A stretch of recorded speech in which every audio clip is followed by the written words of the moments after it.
Welcome back, crew. It's August, and that means we are diving into the Fallout TTRPG as our game of the month. Today, we're getting one of my favorite parts of learning any new system. We're going to show you step by step how to build a Wastelander or PC utilizing the Fallout rule set. Before we dive into that, quick shout out. With Fallout being our game of the month, we are hosting a live actual play next Thursday, August 29th at 7 p.m. Eastern Time. There's a link right down there in the description. Definitely check it out. Click notify me because we're going to be playing this system live, putting it through its pieces, showing what types of stories you could tell in the Fallout universe and how the Fallout TTRPG mechanics work. And as always, we'll be giving away a free PDF copy to one lucky viewer. So definitely make sure you come through. And even if you come in a little bit late, definitely watch it. This will be a recorded actual play that you can go back to and see how the Fallout system plays at the table. But let's dive into building our character. So with this, it's a Fallout TTRPG. So we're going to be building a Wastelander. Uh, what I'm thinking of is a little bit of a rough and tumble guy, quick with some small guns, that's able to survive a lot and shoot really well. We're be pretty observant to his environment. So we're going to see how close we can get to building that concept out, utilizing their rules. So first thing I'll say, this is my first foray into 2D20 systems. So we're going to kind of call out some of the cool mechanics we see as we go through. The other thing I will say is this not my favorite layout for the book, but there's definitely some cool mechanics that you can get going through and kind of a cool PC you can end up with, but it is a little backflip forward type thing. So let's start on page 50. So one of the nice things they do, and I wish they pushed this a little bit earlier in the character creation segment, is they do have a great checklist that's going to go through and help us determine which pieces we need to go through to build out our PC. We're going to call our PC Perry the Wastelander.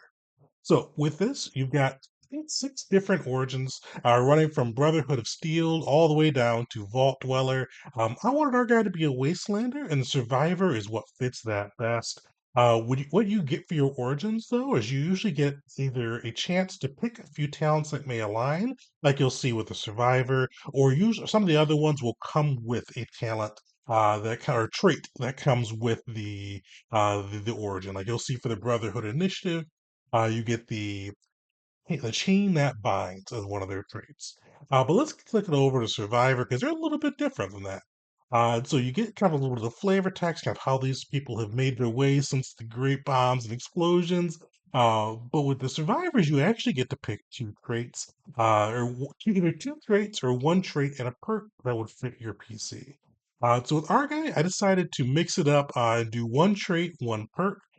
So with a trait that I picked as the quick shot, and then the perk I picked is the Action Boy. We'll get into that a little bit later when we get into the perk section. But you see, pretty easy on that side. Your starting the starting origin typically won't play too much of a havoc on like your stats and other resources.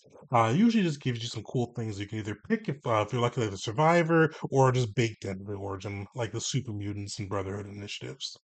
So now that we've got our character origin, we're going to go back up to the top and it's going to let us go into increasing our special attributes. So with this, your special attributes, you've got seven of them. They all start at level five to start. There's six of them, sorry. They all start at level five to start. And then you can go through and either bump them down to four to gain 1 point to spend, or you can spend the 5 points that you start with and increase the ones you want to work with. So for our guy, and we're going to go and show you what these special skills mean. So it spells out special, which is cool from the Fallout series. If you're familiar with it, it is seven seven letters. So we're going to go into a couple pages back. As I said, this isn't my favorite layout for the book, but it still has some really cool stuff. So let's go to 42, and we're going to see what the special attributes are. So starting with strength, strength's easy. That's going to be how much you can lift, how your weapon attacks, the bonus you get to add to that. And also with strength, you get to figure out what your melee weapon damage is. So melee weapons, lifting, and melee damage. For perception, a little bit different on this side. So it's one I always recommend reading what the stats do for each system and just not assuming. Because perception does all the usual things you would think, being observant, kind of noticing danger, all of that. But it also governs your attack for energy weapons. So if you want to utilize energy weapons, you're going to want to make sure you've got a strong perception. Endurance is another one. It's a little bit different. So if you wanted to build a big, heavy gunner, endurance is going to be the necessary trait because not only does it do your HP and how well you resist poisons and life in the wasteland, it also governs your attack for heavy weapon damage or heavy weapons. Attack rolls, not their damage. With that too, you also have the charisma, intelligence. Those play just exactly as you'd expect them. Governing for charisma, how charming you can be, how convincing you can be to others, and then intelligence, just how smart you can be, how well you can figure things out. And then the last big one that's different, agility. So this is going to be kind of how hard you are to hit, but also is what's going to fit into your attack for small weapons, or small guns, I should say. So if you're using a pistol, agility would be your core stat. So for our guy, I wanted him to be quick with small guns. So we're going to put 7 into agility. Oh, and there's one more stat too. So this one's a cool one. This is one I like that's pretty unique for the Fallout system. You got a luck stat. And luck isn't going to be used for any kind of standard role. It's just one of those situations where you can the game master can put it in if you're doing something particularly risky that wouldn't fit into one of your other skills or attributes. This is where the GM can say, "Hey, roll luck," and you can kind of test out and see how lucky your PC is. So I wanted our guy to be pretty lucky, so we put 7 points into luck as well. We put 6 points into perception, 6 into endurance, and then since he's grew up a wastelander, he's not really had a formal education or the chance to be that intelligent. We bumped him down to 4. So with that, we've got our stats. The other ones we've not mentioned will stay at the base level of 5. So now that we've got stats, we can go and see what's next on our list. So, step three, you're going to go through and buy your skills, or pick your skills, I should say. So, with this system, you're going to have 3 skills that are called tag skills. These are going to be kind of the core skills that make your PC who they are. Along with that, the tag skills start at rank 2. And for any of your tag skills, if you roll below that attribute or below that rank, you can get a critical success. Remember with the Fallout system too, this is the one that you want to roll below your DC versus or above it. So this is one where the lower the roll, usually the better it's going to be. So if you get let's say for our guy, we're going to pick tag skill with small guns. So if we roll a 2 or below, we get a critical success.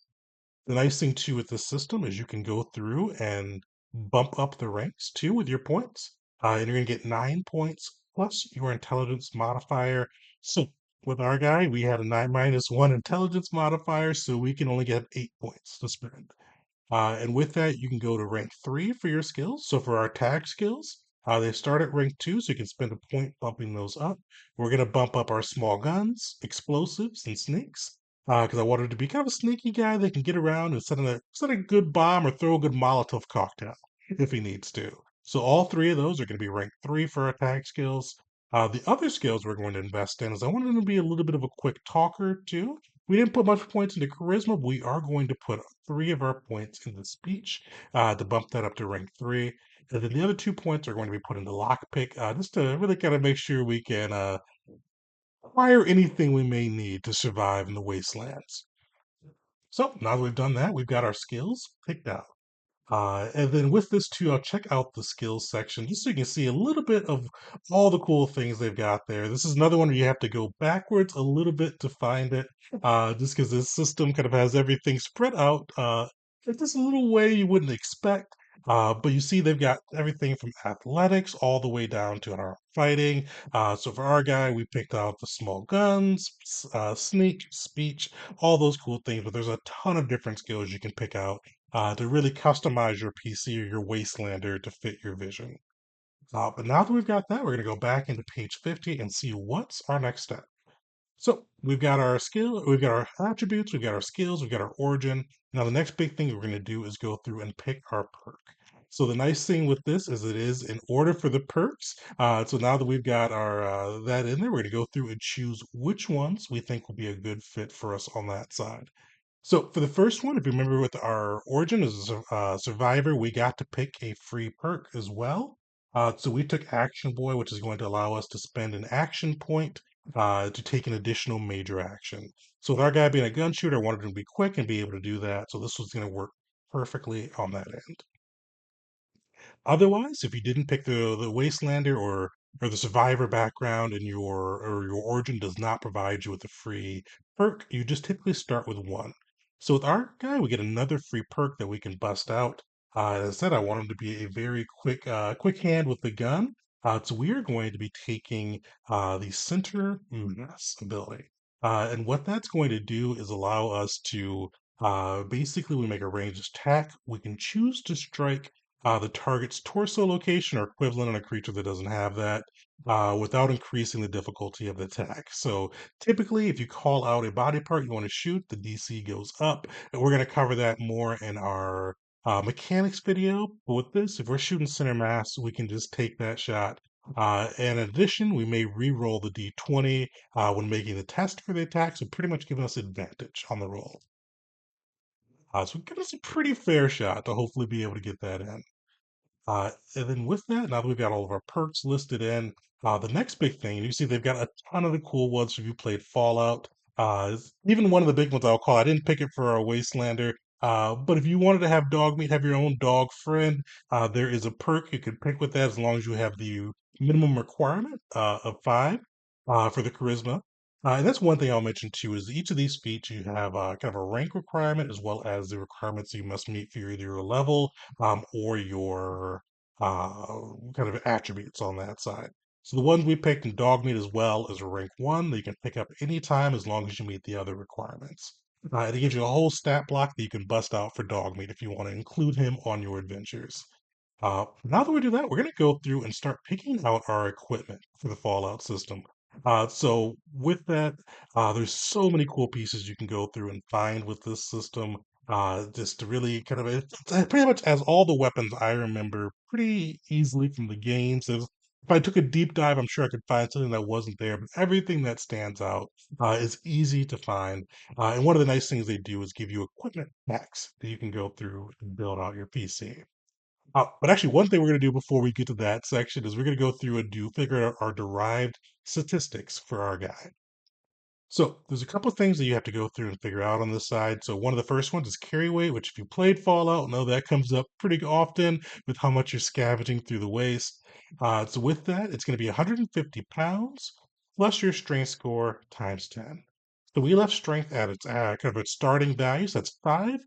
So we'd have a 200-pound lift score.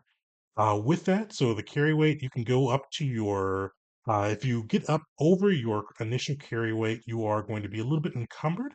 And what that's going to do is give a -1 to your initiative, as well as a -1 or a +1 to your difficulty test for agility and strength. So making them a little bit harder to accomplish. And basically, what that's going to go is for every 50 pounds after that, it's going to increase that difficulty threshold by 1 and decrease your initiative by 1. Up until you get to double your weight, and at that point, you can't move at all. So, keeps it pretty easy on that side. You also get damage resistance. Those are typically going to be determined by your armor, unless your origin or some of the talents or perks you've taken give you some type of resistance to it. One thing I'll call out with this is there's like a lot of different resistances within the game. You've got the physical, energy, poison, and of course radiation. Just something to keep in mind, there's a lot of different things you can encounter that you may need to know what your resistance is. And especially as we get into the mechanics video, where that resistance is located at, because you'll see when we get to our armor, you may only have armor for a certain spot, and that resistance may only apply to that spot if you're hit or hurt there.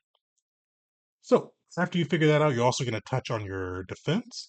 So if you have your agility 1 through 8, that's going to be a +1 defense.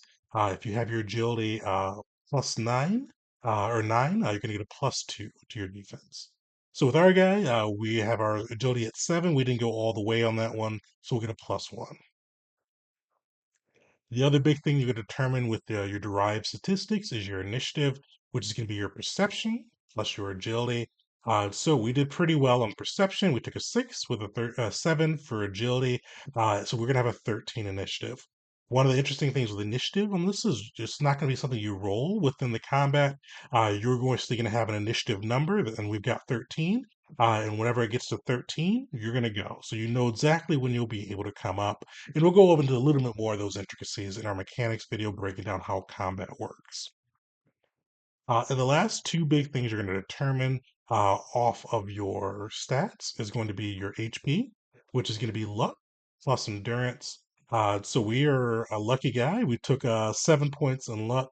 We kept our endurance at 6. So that'll be another 13 for endurance. And then finally, if you are going to be a melee build and focus on strength, the more strength you have, the more damage you can do. So with our guy, we're not going to get on this parrot at all. We kept ours at 5, so we don't get a bonus. But for anybody that does bump their strength up from 7 to 8, you get to add an extra damage die, and it goes on from that all the way to 11 plus, where you get to add 3 extra damage dies. And that's one thing to note too. Whenever they have the little the Fallout guy, that's usually designating a D6, which is the damage dice for the system.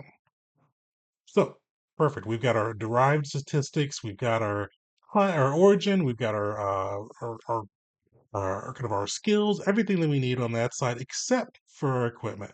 And Fallout does it in a pretty interesting way. Your equipment is going to be your starting equipment, I should say, is going to be based off the origin that you chose for your guy. So Brotherhood of Steel will get a different starting package from the super mutants, from the survivors, from kind of everything that goes along with it. And then within these, you get to pick which of these kits you want and get to pick the items within those kits. So we're gonna pick a mercenary for our guy Perry. He's been one of the ones that's rated a bit, taking some odd jobs here and there as a mercenary. He's basically just do whatever he thinks will give him the best thrill or get the best chance to get some more caps. So with that, you get the following starting equipment: tough clothing. So that gives you a bonus kind of across the board for some of your defenses and resistances. You get to choose either a leather chest armor piece or a leather armor arm piece and leg pieces. So I chose a chest piece for him just to give him a little extra protection. You get to choose one melee weapon as well. So I chose the machete for our guy. That'd be a cool one. And then you also get one ranged weapon, which I chose the 44 pistol. And with that, you get 10 plus 5d6 rounds of ammunition for that chosen ranged weapon. And you get a note advertising a job on a nearby settlement that pays 50 caps. And you get to start off with 15 caps as well to go through and buy anything else that may fit your PC. So that's pretty much everything that you need to do. The only other big things are you're going to want to go through and check out what you get for your tag skills. So your tag skills also get you some starting equipment. So we picked small guns, speech, and Molotov cocktails. So for small guns, we're going to get ammunition. Another 6 plus 3d6, so we should have a ton of ammunition for our 44. For the explosives, we're going to get either 2 Molotov cocktails or 2 baseball grenades. I chose Molotov cocktails. And then for the last one, speech, we're going to get a little bit of drugs. We're going to get some Calmex that we could bust out in case we need to. And that's how to build a PC utilizing the Fallout rules. It's not too crazy, pretty straightforward. I will say my hardest part with going through was just the layout. Initially, when I was reading the character creation section, some of the things we went back to are what's up front for you, so it can throw you off a little bit. But my recommendation, if you've got the PDF or the book, start at page 50 and go backwards when you need more information, and then kind of go through the process as a whole. But the nice thing outside of the layout, very straightforward, very flavorful to the Fallout system. We didn't get a chance to look through all the different pages of equipment, but there's a ton of stuff in there outside of the starting equipment that you can get that can really just flavor out the Fallout world. But stay tuned. Our next big video that we're going to be doing is we're going to go through and go over the core mechanics of the Fallout system. I'm not sure if I'm going to break this in two yet, because we may do one that's just adventuring and one that's combat, or if I think we can get into a pretty decent video, we may do both in one. So stay tuned this week and we'll have that out. And also shout out some of your favorite builds you've done with the Fallout system below. We'd love to kind of see what Wastelanders, ghouls, super mutants you guys have busted out. And then also, if you're interested in choosing the next game of the month, we have our forum open for our Patreons to go through and pick what we're playing for the month of September. So I'll throw a link down below for our Patreon. Definitely come through, support the channel, and help us decide what we're playing next. Thanks everybody for hanging out, and next time.